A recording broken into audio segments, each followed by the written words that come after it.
Welcome to our podcast. This is Real Talk with Mary Contrary and Starfish.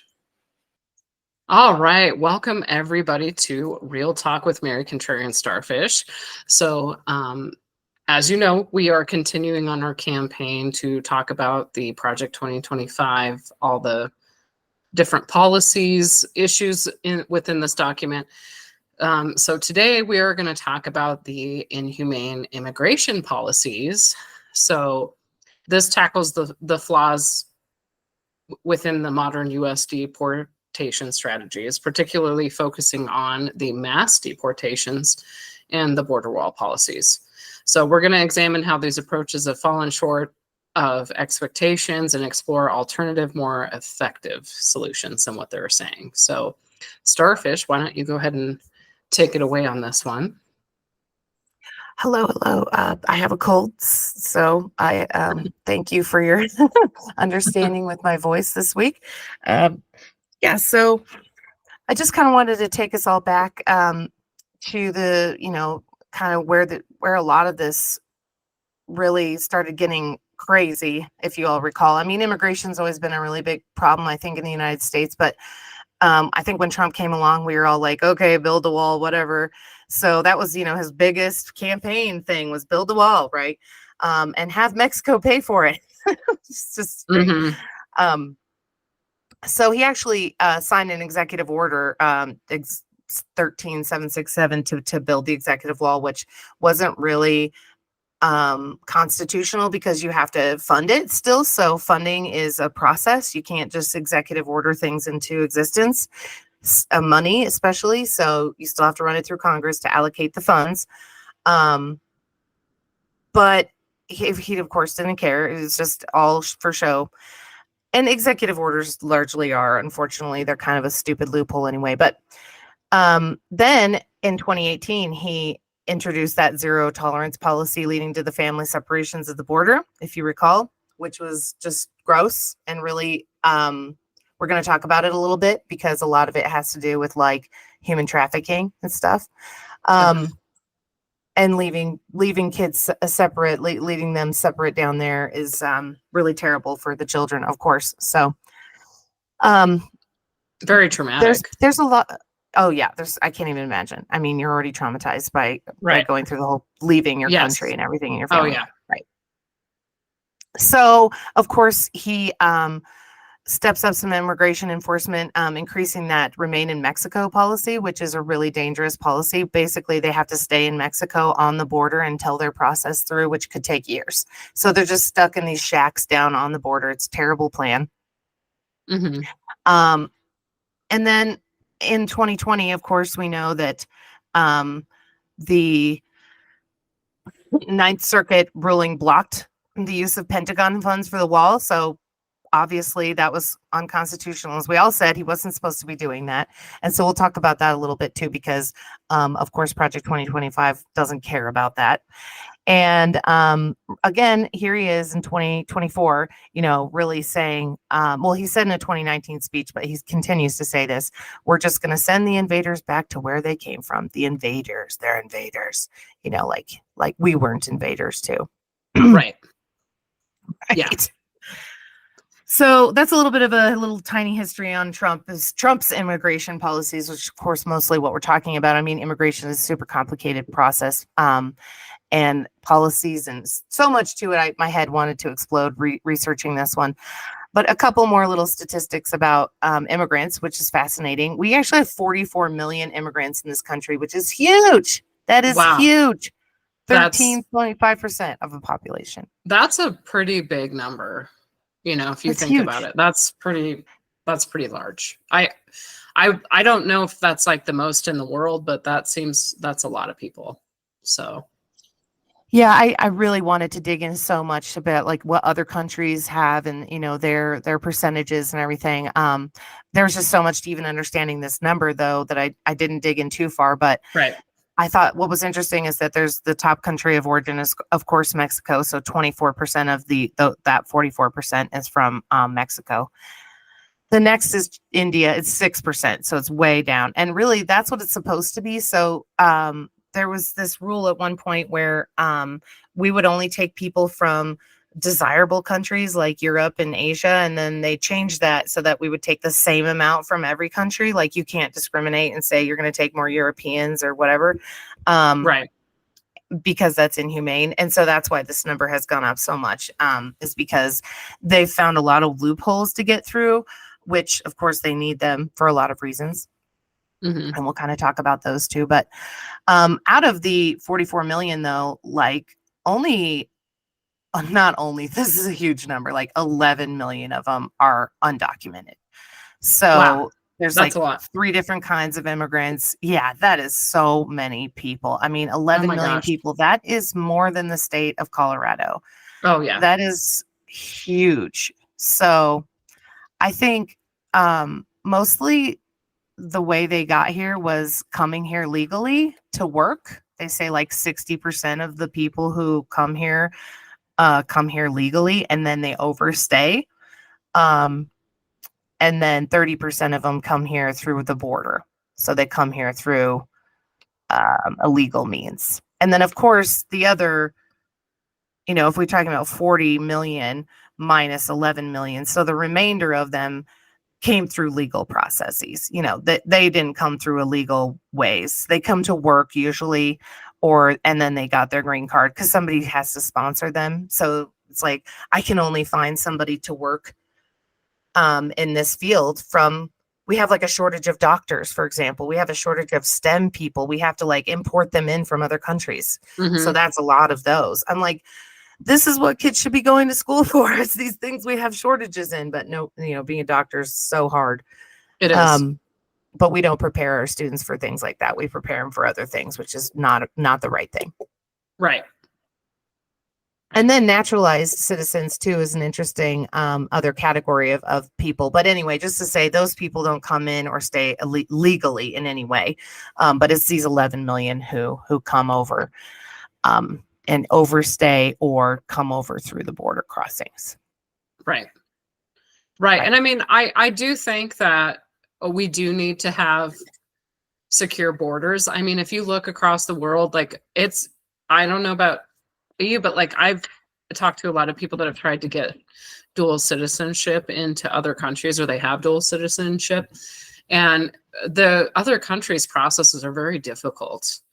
Canada is very hard to become a citizen. It's like, I think you have to have, I don't know if it's like $20,000 or $40,000 in your bank account before they would even consider. It's just like all this like crazy stuff that you have to do. Like to do Italy, you have to prove that you have lineage there. So it's like you have to go back into your family tree, and it's just this crazy thing. And excuse me. So I just feel like you okay? Yeah, sorry. Got a little cough, a little tickle. I know. Tis the season. It is the season for dry air here. So here we go. But anyway, so yeah, I mean, it's a lot of work, and it takes a long time most of the time, because they have to vet you. They have to make sure that you're not, this criminal person coming into their countries. Like it's very hard to get citizenship in other countries across the world. So I feel like we definitely need to have better policy around that, to prevent just like open borders, of just letting whoever into the country. Like every country wants to have, citizens that are coming in that can offer the country something more, right? So yes. Or and there's other special circumstances that make sense too, which we'll get to in a little bit. Like asylum seekers are kind of considered. They aren't necessarily considered illegal though, unless they overstay their asylum or don't do the things they have to do to stay. Right. But what's interesting is asylum seekers are a lot of what people think of when they think of illegal immigrants. Like this whole Haitian thing is illegal immigration. So I'll get to that in a minute, but just another kind of interesting category of people who come over and trying to escape their country or other terrible things. But the Right. wall in itself, I think they say the wall works in some areas, and that's great. It helps border patrol. But, we all know Trump's wants a border. He said, if we don't have a border, we don't have a country. Like, no other countries have borders, but okay. Right. Yay. Yeah. So what, like in the document, like you've looked into Yeah. the Project 2025. So what is his like decision on this? So what's disturbing is I'm not even sure this was in the last one. I didn't research it, but it's like obviously a Trump thing. On page 147, it says mandatory appropriation for border wall system infrastructure. The monies appropriated would be used to fund the construction of additional border wall systems, technology, and personnel in strategic locations in accordance with the Border Security Improvement Plan, BSIP. So mandatory appropriation. I'm like, okay, what in the world else has mandatory appropriation other than military or laws, things that are law, basically. So they want to make it a law, is what it sounds like. Yeah. So disturbing to me. It also says, that they want the Department of Defense to assist in aggressively building the border wall system, including using military personnel and hardware, whatever that means, to prevent illegal crossings. Like, Wow. dudes, what are Like you they going to want to shoot put them? like are they going to put like bombs, like landmines near the border wall? Landmines, snipers, who knows? Yeah, that's wow. A ginormous net. I don't know. Hardware is so non-specific. Like, what would that totally leaves it open to doing whatever the hell they want. It's just kind of insane to me for this. It's like it is. These are just disturbing, like, okay, guys, mandatory appropriations and random whatever hardware you want to use, no cruel and unusual punishment whatsoever. So that's on page 166. So the border wall is one of his big things. I don't really think we need to talk about it too much. I mean, those things are disturbing, but I think there's some other much more disturbing things. One of the biggest things, of course, that he wants to do is mass deportations. So he says, deport the millions of illegal migrants who Joe Biden has deliberately encouraged to invade our country. We will start by prioritizing the most dangerous criminals and working with local police, which is the whole sanctuary city thing. A lot of cities have said, screw you, we're not going to work with you. We try to provide other services and we're not going to get into their status, their legal status. It complicates everything. And then they don't come forward and talk to us about anything. So they've said no. Right. Yeah, because like I have talked to immigrants in the past, just in the places that I've worked in the past and everything, and it's very difficult for them. They don't ever feel comfortable like going to any type of authority because they're just so afraid that, of course, they're going to either be thrown in jail or sent back to the horrible conditions that they came from. Right. So that just kind of makes like it hard on the communities too, because if you have all these people that are afraid to say anything, and they're witnessing crimes and things like that they could be helpful on, that also causes problems within the community. So yeah, this mass deportations thing and the kind of regulations, this like extreme vetting that they want to do, or like taking away some of the opportunities people have to get here legally, is which I get into kind of in the next little section, but it's like inhumane. That's why the name of the episode is It's Just Inhumane. I mean, do we really want to secure the border at the expense of human lives? I don't. right. No. I definitely want to make sure we don't just let people in randomly that's not most other countries don't do that either. Exactly. But there's plenty of opportunities for us to check for people who are in very bad conditions and willing to help us figure it out. And that is a total thing they want to get rid of course. And I like just the cost of it. $300 billion, Starfish. Oh, I mean, that's insane. That's what a mass deportation would cost. Because if you think about it, so you're trying to get rid of 11 million people. Yeah, Like, right. and who's going to Legit- pay for that? We are, like, the Right, taxpayers.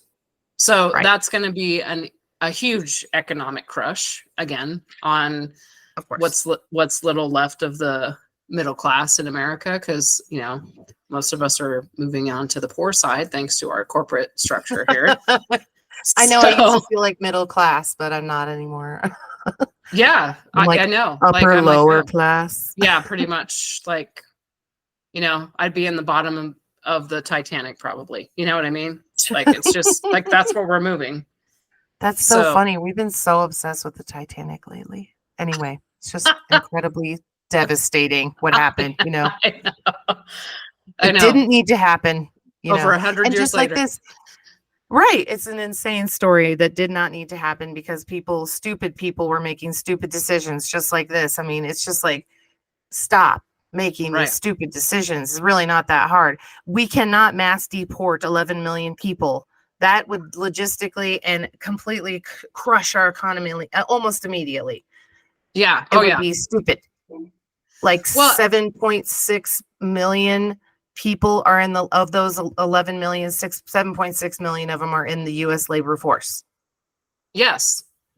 They contribute to, they say that the estimates could be that the GDP would go down by $434 billion. I mean, it's Yeah. just, Not good. Yeah. they pay $11.7 billion in taxes. Isn't that crazy? I mean, that's like, So even as an illegal, they're still paying into taxes. a lot of them, if you think about it, they work. And so they still have to have social security. So they use fake social security numbers or fraudulent social. So that money's still going into the social security pot, but they can't take out of it. Yeah, I know. It is a super interesting fact. Like, wow, we kind of need them. Well, yeah. And the it's social like, security's dying. yeah, that is very true. And also a lot of the corporations in America, their motto is do everything with less, cheaper is better, cheap labor. And that's where these people are the cheap labor that they're getting. They are. So it's like, how do you expect other people to step into some of these roles? I mean, they're working in terrible job conditions. Like, they're working in, places that most people don't want to work, like meat packing plants or out in the fields, doing things that a lot of us don't want to do. Yeah, that they So, can't get people to do right, anymore. right. Something like 80%, and I know I found that statistic is stuck in my head, so don't quote me on it, but something like a big amount, like a pretty big majority, at least 75% or more of the agriculture industry is on illegal immigrants. It's like, oh my Yeah, I God. mean, it's hard work. I mean, my grandfather was a farmer, and the stories he told me were incredible of all the things that they had to go through and do, like around harvest time in the fall, like all the things. It was just like an insane amount of work, exhausting. It's like from dawn to dusk, and like these are the people that are doing that now. Totally. I mean, I've seen Little House on the Prairie. My great grandparents, like, they were the Little House on the Prairie people. They got a big swath of land for the Civil War, and they could not make it happen. They got 160 acres, Mary. You got Wow, 100. I know, right? that's a Mary lot. Contrary. So much. And Oh my God. I know. So it was an incredible amount of land that he ended up having to essentially like give away because he couldn't make it work because it's so hard to. I mean, it was in South Dakota, so it's not the great place anyway, but Right. still. Right. So yeah, a lot of people in that industry we wouldn't even have an industry if they all left. So like, yeah, let's just mass deport them, and then we create this huge economic crisis that we already have, basically. Right. Right. Yeah. And if that weren't gross enough, I think this next section, which really hits home for you, especially because of this locality of it, but is so gross. It just, oh gosh, it just makes me want to punch somebody. I can't even. So and then the other thing that they really want to do, which I sort of discovered a little bit late in this process, is this kind of extreme vetting. And when we think of this, we think of like, yes, of course, let's extreme vet people, like, up the ante. You can't come in this country unless you're, the brightest and the bestest. And I don't disagree with that. I don't think any of us do, right? Right. So the problem is that there's circumstances in which that doesn't really happen. Like, that's not really appropriate. So, for example, do you remember in 2018 when when I think it was like a hurricane hit Haiti, like a humongous hurricane, and then a Yes. tsunami came and Yeah. just completely wiped it out. Well, like 50,000 people moved here from Haiti. And now they live in Springfield, Ohio, where apparently they're eating cats.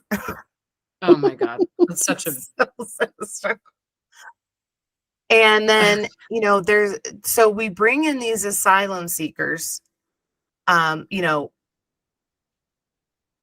places that are dangerous, like El Salvador, and from high gang places. So you can come in what's called a temporary protected status. It's like a very short amount of time. We're saying, yes, you have armed conflict in your country, environmental disasters, extreme conditions that coming to the United States on a temporary basis without fear of deportation. I think what TPS may allow you to do too is work towards citizenship. But for the most part, because some places don't ever recover, like an environmental disaster that wipes out everything.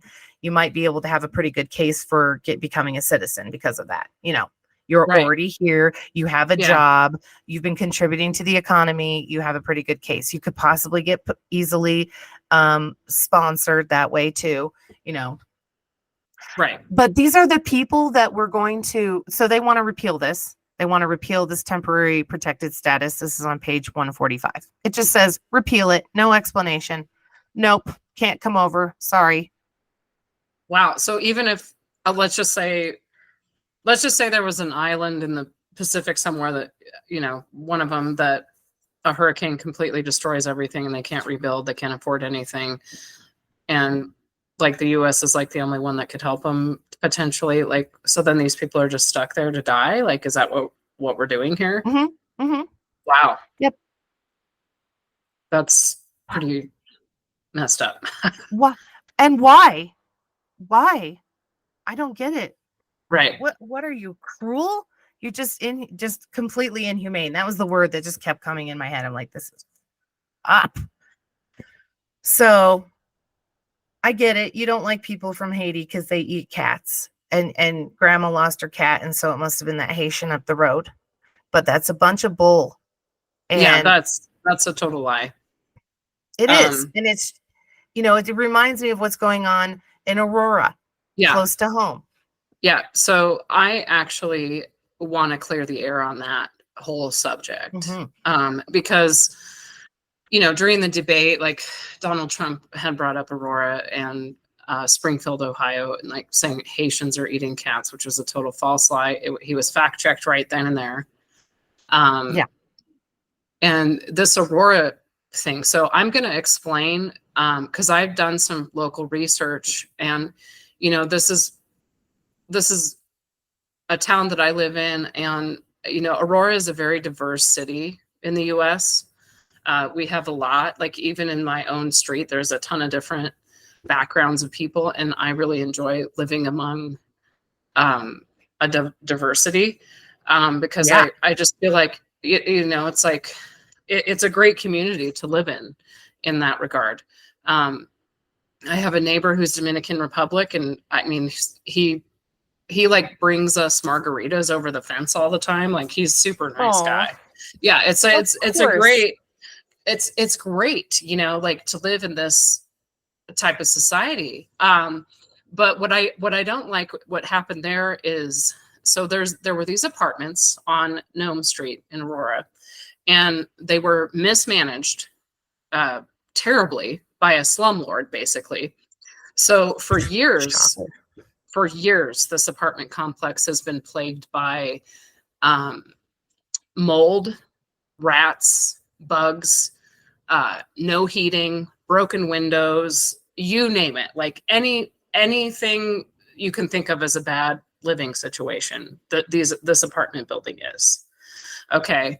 And of course, And with that, you have a lot of before you go too much further, thinking the Aurora doesn't have the best reputation. We had that shooting and then yes, Aurora Mall thing. And so, right, when you think of Aurora, you do think of these places. It's not that uncommon to have these nasty places in Aurora. But Aurora's done a right. lot to like revitalize itself in the last like 10 years for sure. Oh Especially, yeah, I think the mall was the start of it. They completely redid the mall. So anyway, I just wanted to give that little piece of context as I was thinking about what you were saying. Because I was yeah. like, Oh, kind of sounds 100%. like an Aurora place.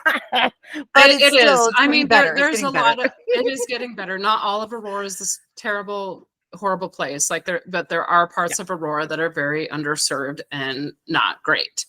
So this apartment totally. complex is one of them. And what I feel like, so what happened with this, which is why it's been so misconstrued, and I'm kind of pissed off at all the lies that are being said about it, is these shitty landlords that are slumlords basically were letting their residents live in squalor. And a lot of the residents are immigrants that live there. And so that, again, what we were talking about earlier is like they don't feel comfortable going to authorities for anything because they're afraid they'll get deported. So they are Right. forced to live in these terrible living conditions by under these terrible people that don't even live in the state. So basically, what happened is there was this Venezuelan gang. It was a 10-member game. Okay, so 10 people total. Okay, and Trump is trying to say that the entire city of Aurora is being overrun by Venezuelan gangs. Well, that is bullshit. I will tell you that as a fact, as a resident in Aurora, that is not happening at all. Yeah. Okay. It's this crappy apartment building run by slumlords who decided that they were going to just say that they couldn't do anything for their residents because it was overrun by gangs. And let me just tell you what, the Aurora PD has arrested thus far about probably 8, if not all 10 members at this point, and are in jail. So that's no longer a threat. We have a Republican mayor that I'm not hugely fond of, Mike Kaufman, who has actually come out and said that that is false. Yeah, and the Aurora PD has taken care of that. And there are not Venezuelan gangs taking over Aurora. And what happened is they unfortunately had to evict all the residents of this complex because it was so unsafe living conditions for these people to live in. They had no choice but Nothing to to do that. do with the gangs. Nothing to do with the gangs. No. Everything to do with the slumlord. Yeah. So these piece of shit slumlords made up this lie about Venezuelan gangs coming in to take over the entire city of Aurora. What a bunch of bullshit. It's like playing telephone with idiots, you know? And I'm kind of upset with this issue because it's close to home. And I just feel like it's just absolutely ridiculous that this is where we're at. And I feel like those landlords should sit in jail for a long time. They should have to live with black mold and rats and everything else. They're pieces of shit people. So I just want to make sure that that's do clear. hope the system works. I do do too. hope the system works for that. I mean, you know, Yeah. being a slumlord and bad living conditions, luckily that's well embedded in you know, housing codes. So if anything, that's what they'd nail them on. But Oh, of 100%. course, everybody's, you know, just Bobert and all the boobs are coming out, you know, Oh, 100%. booberts, Yeah. and And it's saying, like, oh, we're, you know, Trump's going to be here, and like by oh the my time God. this episode airs, it'll probably be that week. So I just It's I just think Mike a Kaufman's clown saying, show. you know, hey, you know, if Mike Kaufman's saying like, I guess you're welcome and all, but like, I don't want to, you know, in the next like, oh my gosh, did you know Trump said you may never see me again, but that's okay. I've got to do what I've got to do. Yeah. He Going said to that about Aurora, like he's going going to to be Aurora, murdered. Springfield. Yeah. I'm like, really, man? Really? I did not see that. Yeah. So So these Mike Kaufman fools, said, if he comes yeah. here, I see it as an opportunity to show him the city and break the narrative that this city is out of control when it comes to Venezuelan gangs. Except Mike Kaufman, you're not a very smart man. You don't know. He doesn't want to be fact checked. He wants this because it makes him look like he needs to be here to fix it. Like old man Trump needs to come in, dad, and fix our country. That's what he Right. thinks in his mind. Yeah. So Yeah. Mike, are you serious? This is not a logical person. You're not going to show him and break this narrative. You're just not. He's going to find every little piece of evidence. The man trampled on people's grave sites at Arlington, for a photo op. Like he doesn't care. So I'm Yeah. excited to see how this goes. Ridiculous. Yeah. Yeah, me too. I mean, I think we should do a follow-up and discuss the impacts of that. I mean, I'm not looking forward to that if that comes to fruition. I feel like it's even him going to Springfield, like Ohio, the residents have already said like it's just had a lot of negative impacts locally on them. They've had a lot of bomb threats. There's been a lot of white supremacy that has come out, which is disgusting. And I would hate to see that happen here in Aurora because it's such a diverse city, and the city is trying to be better than it was. It's always had a bad rep in the state for being a place that, I was apprehensive moving here, and it was just kind of unfounded. Mm-hmm. So I mean, like I worked there for many years too, and I loved it. I loved Aurora. I thought it was a cute little place. I didn't ever feel unsafe, frankly. I mean, I maybe should have, but I didn't. It felt fine to me. And I was working in Aurora, and I think you were living in Aurora when that shooting happened in the movie theater there. I was actually in Denver, but yeah, it was close. Oh, yeah. I was literally working that day. I mean, it was blocks up the road when it happened, and it was just like, holy crap, this is terrifying. So, it just doesn't have the best reputation, but like I said, it's been revitalized. And honestly, the story in Springfield is just as dumb. Basically, there was one police report about a woman who had lost her cat and thought that a Haitian had eaten it up the road. Oh my because, God. that was what she said in the police report. And so JD Vance just took that story and ran with it. Well, a journalist went there and asked the lady, and she said, no, I found my cat like 2 days later. Oh my Fluffy God. was lost, people. Just absolutely ridiculous. This is so ridiculous. It's like just grasping at straws. I know. It like Haitians know it's illegal to eat pets here. And why wouldn't they just get their own pets? I don't know. It's just a really weird thing. And then the Venezuelan gangs, I'm like, you're just trying so hard to make an issue that just doesn't, It doesn't exist. And do we have illegal immigrants? Yes. Do we need to solve this problem? 100%. The other things that they want to take out are even more despicable, if you can imagine. Before we start getting to talking a little bit about some ideas. Right. One of them is that they should repeal, this is on page 147 too, they should repeal Section 235 of the William Wilberforce Trafficking Victims Protection Reauthorization Act, which provides numerous immigration benefits to accompanied alien children and only encourages more parents to send their children across the border illegally unaccompanied. These children too often become trafficking victims, which means that the TVPRA has failed. So what is the TVPRA? Unaccompanied minors from basically not Canada or Mexico are afforded the right to full immigration hearing. So like, if you come here from a country and you don't have anybody that you're with, that's your legal parent, we give you a hearing to say, what the hell are you here for? Like, what's going on? Are you being trafficked? They want to get rid of that. Right. They don't care. Sorry. It just gives parents an excuse to send their kids to America.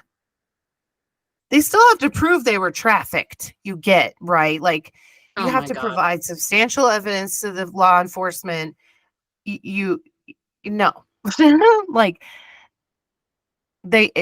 it's not a big factor too. They said there's just not that evidence there that this has happened, that people just send their kids. because you have to have evidence that you've been potentially trafficked or help law enforcement find the people. Now, you don't necessarily have to find them, but there's one other way that you can get through, which is a T visa or a U visa. And they also want to cancel both of these. These are on page 150. So the T visa and the U visa, unless the T and U are repealed, each program needs to be reformed to ensure that only legitimate victims of trafficking and crimes who are actively providing significant material assistance to law enforcement are eligible. So take those out too. Yeah. So this is another, basically, if you're found in the United States, not even crossing the border, if you're just found as a human trafficking victim, specifically, this is the T visa. If we find you as a result of this and you're not a U.S. citizen, you are almost automatically given a T visa. They only give out 5,000 a year, and they don't even fill those 5. So that is why on earth we would ever take that away. I have no idea. You were literally found by law enforcement as a freaking human trafficking victim, and we're going to take that away from you. Like, we already have the proof you're a victim. We picked you up, we found you. Right. So that one's the most despicable of all to me. Like, no, you can't get rid of that one. That is insane. And then the other one, the U visa, I see that this one has a little bit more problems, but it's basically the same thing, except for not for human trafficking. It's just for if you can prove that in your country you were a victim of domestic violence, sexual assault, or human trafficking. So again, as long as you're assisting law enforcement for both of these types of visas, and for that other one, that the first one I was talking about, you are allowed to stay now, or at least apply for a U visa and possibly become a citizen. Unfortunately, this one, the UCAP, has a much higher cap, 10,000, but it has like a backlog of like 270,000 people. So is this their policy? No, these are current policies that Okay. Project 2025 wants to get rid of. So T visa, U visa, anything that really allows people to come here, asylum seekers, like get rid of it. Like that, they don't want that. I know. If you're a victim of human trafficking, wait a minute. I thought you guys gave a shit about that. Wasn't that whole QAnon bull? I mean, that was the whole thing. Remember? Right. And they don't care about actual human trafficking that we can demonstrate here, and you don't want to give them citizenship? You don't care about the kids or what? I don't know. Oh my God. That is so bad. It pissed me off when I read that so much. I just wanted to, I'm like, are you serious? You seriously pulled a poor child out of a human traffic? I mean, I have kids, and it is a mom's worst nightmare. I think I'd rather have my kid accidentally killed than raped and stolen and human trafficked. No, that's a terrible life. Like, just murder him at that point. That is a terrible life. And for somebody to think that when you take a citizen or a person out of that they don't deserve a chance to live here, we're just going to deport them back. Well, that's what they got themselves in the situation by being in the country they were in. I mean, it's just unbelievable. Oh my God. Yeah, that's totally ridiculous. Like, this policy, it just sounds like there's just so many downsides to this, and it would just really negatively impact the entire country as a whole. Economically, I feel like it would damage a lot of our foreign policy, because they'd be like, well, the US has now become this crazy dictatorship-like country where it's like, it's just insane to me, where we're just going to allow human trafficking and all this other terrible. That is not a leader of the free world. I'm sorry.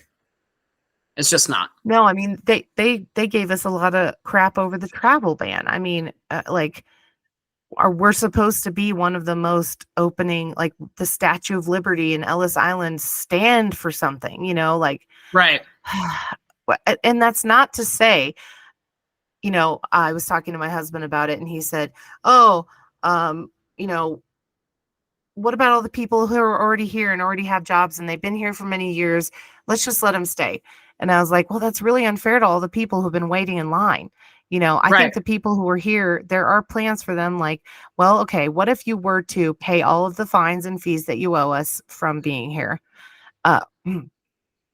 And you still have to be background checked, and we will deport you if you can't, there's no reason for you to be here. You're a criminal. You don't have a job. whatever. Right. Yeah. Those are good reasons to deport people, and every country does that. If you're going to Yep. be a criminal, bye. And Bye. I do not Yep. support keeping a criminal just because they're a criminal. And whoever's doing that, you're fired. Like as soon Right. as Yeah. as soon as somebody does something illegal, you're fired. Okay, now what they have a problem with too is they're here illegally. They don't deserve our adjudication, like our law system. They're not a citizen. They don't deserve. So if we find them and they've done something illegal, they don't want them to have due process. Just kick them out. And I'm like, well, what if they didn't commit the crime? Yeah, but they're still illegally. That's where the line is. I think it's a little fuzzy line because my brother's my brother-in-law and his best friend is very passionate about this particular topic because his mom was raped by a Mexican, and I'm an illegal person here from Mexico, an illegal immigrant. So I think your brain like connects that so tight and so hard that you really think, no, don't let them all in, but you don't really humanize them at that point. You don't think of them. And that's the other thing, like this whole myth that they're criminals is just not true. There's no evidence that they're more criminal. Actually, they have less crimes than us as a whole because they don't want to get deported. Duh. So they don't commit as many petty thefts as we now. There are going to be people that rape and murder, but that's just human beings that are evil that we just need to get rid of. We have plenty of those ourselves. We invented the serial killers, for crying out loud, So that's all I'll say on the topic. This has been a fun one for me. I was like, I just want to stab you in the eyes because of this one. Human trafficking. Oh my God. And the Venezuelan gangs and the eating the pets. My goodness, it's one bullshit thing after another. I know, it's totally completely insane. And I really hope people take the time to educate themselves on that and fact check, because this is just simply not true. These are lies. And these policies are terrible for us. They're terrible for America. I do not understand how people are so blind to this stuff. It's amazing to me. Absolutely amazes me every day. It's annoying. They say the same thing. Like, well, why are you so blind? I've seen people on YouTube eating cats. And I'm like, oh gosh, is it an IQ issue? I don't know. I can't figure it out. I can't either. It's very sad. And there's very smart people out there who believe in this stuff. And I'm like, what in the hell? They just want to believe in it so much, Yeah. They just want it to be true because then it makes them feel better about being inhumane jerks, I guess. I don't know. Yeah. And it's like these people just don't know how to put themselves in other people's shoes either. If there was a war here or some sort of environmental disaster and everyone had to flee the country, God forbid, put yourself in their shoes. Right. No one's going to take your crazy ass with your psycho guns. I know. It's like Canada's going to be like, no, we're blocking the border. We're going to build a wall against America. Like, you can go to Mexico. Yeah. Actually, Canada has one of the best immigration systems in the world. So fascinating to learn about the other countries. You only have to get a job to move to the UK too. It has to be a good job, but anyway, you have to get a job there. And in Australia, you cannot get in if you arrive by boat in any way, shape, or form. Even if you arrive via a totally legitimate cruise ship or whatever, you cannot become a citizen if you arrive by boat. Isn't that funny? That's interesting. Weird. Yeah. So it's just I mean, on this issue, we definitely need better policy for this, but we also need to do it in a humane fashion and not a fascist fashion. Right. Like I'm not gonna let people die. I'm sorry, Australia, you're letting people die. You really think people are coming from South Asia over on a boat to Australia? That's pretty far. And they don't have a reason to want to leave, like there's some conditions going on. Same thing with coming here. It's not the easiest trek. It's not that part of the country. If you've ever been down there, I've driven along that road. It is not hospitable. There's not restaurants along the way. It's very inhospitable. And so these people are coming for a reason. They're coming here for a reason. Yeah. Yep. Oh man. Well, Starfish, I think that this is a great episode to shed some light on this immigration issue. And I really hope people start to listen to some of this reason and start listening to some of the truths behind this and like educate themselves and like, get out there, search, use Google, search for facts, look at what's happening. Don't just believe every little thing that the mainstream media is saying, or, it's like, do your own research. So even AI is very helpful. I use AI a lot for this podcast because it's a really objective tool. Like it doesn't have it doesn't have a bent, I'm like, tell me all about this. And then it gives it to you straight. And you're like, okay, And you can even check it with multiple resources that are local too. I mean, I did a lot of local tell it stuff. Give me citations. Yeah. Just Google, look up, you can see the people and look at their faces and just humanize them and humanize these people. Yeah. They just don't want to. Right. So, yeah. For those who do, here's the, that's out there. Yeah. You just have to look for it. So anyway, as usual to the audience, please stay safe and stay informed, and we'll see you for our next episode. Thanks, everyone, for listening to Real Talk. Don't forget to subscribe to our podcast wherever you listen. We look forward to having you on our next one.